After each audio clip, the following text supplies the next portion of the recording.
Previously on Dragon Ball In Depth, I told you all about the origin and life of Bardock and how he became one of the most beloved characters in all of Dragon Ball. But Bardock's story wouldn't be over just in the 90s, or would it? On this edition, I'm gonna tell you all about Bardock's latest adventure, Episode of Bardock.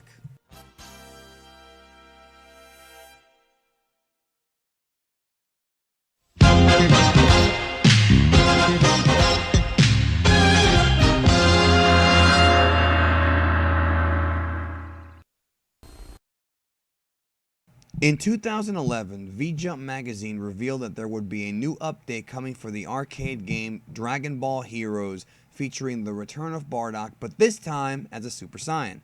Fan service for Dragon Ball video games is nothing new, which is why we got stuff like SSJ Vegeta, SS4 Broly, etc.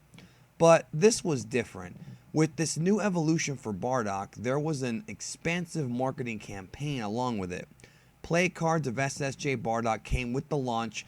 The original Bardock TV special would be re-released on DVD in Japan for a much cheaper price, and then the big one, Bardock would be getting a brand new story. In order to talk about Episode of Bardock properly, you have to talk about its author and creator, and no, that's not Toriyama. Much like a lot of us, Naho Ooishi grew up a fan and admirer of Toriyama and Dragon Ball. In 2008, Ooishi was chosen to create a manga adaptation of the 2008 special Yo Son Goku and His Friends Return.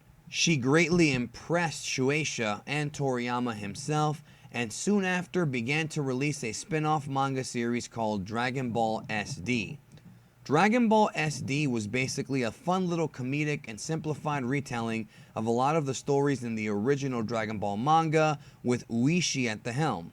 In 2011, Ooishi was brought on board once again, but this time she was told to create a sequel manga to the original Bardock TV special to coincide with the update to Dragon Ball Heroes. This was Episode of Bardock, a 3-chapter manga that told a what-if story chronicling the events after the demise of Bardock at the hands of Frieza. This was later adapted into a 20-minute anime short in 2011. In this tale, rather than just die, Frieza's Planet Buster somehow thrust Bardock roughly 1,000 years into the past. The confused Bardock awakens and soon discovers that he is indeed on planet Vegeta, but there were none of his kind anywhere to be found. Instead, he found a race of bizarre aliens who try to befriend him. Bardock soon discovers that he is indeed on planet Vegeta, but at the time it was called Planet Plant. Soon after, the villainous Lord Chilled appears, and it becomes clear that Chilled is an ancestor of Frieza from long ago.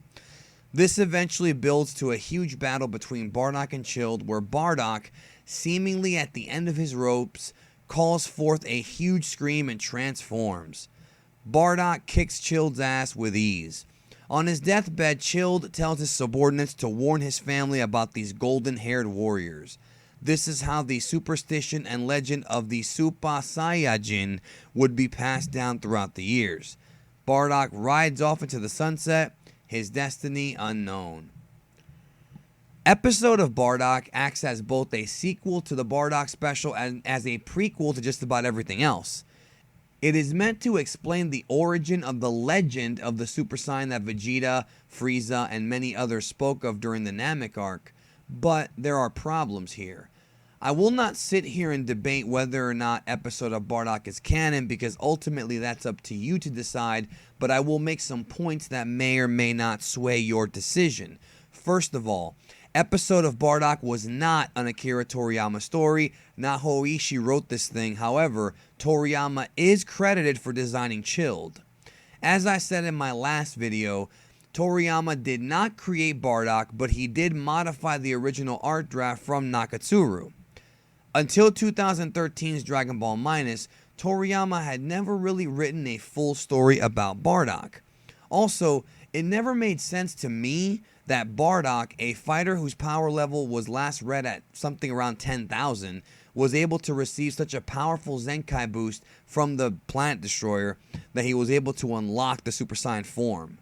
We never even saw Bardock train, thus making this highly illogical. Also, the aliens that Bardock ran into on Planet Plant don't even remotely resemble the Sifurians, the original inhabitants of Planet Plant.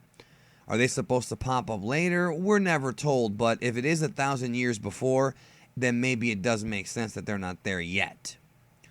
In my opinion, rather than debate whether or not it is canon, the best way to take this is as a what-if scenario. You can take it or leave it. I've always felt that had Ooishi been given a little bit more time, maybe a few more chapters, she could have told a better and more consistent story and helped it align a bit better with the original manga and anime. It really is fan service for the Bardock fans, a way to connect the dots in somewhat of a sloppy way, but hey, I'm sure Bardock fans sure were happy. Bardock will always stand as being the one character in Dragon Ball whose stories are constantly reimagined, retold, and rehashed. But hey, that's how it is with all comics. Dragon Ball is no different. I'll catch you down the road.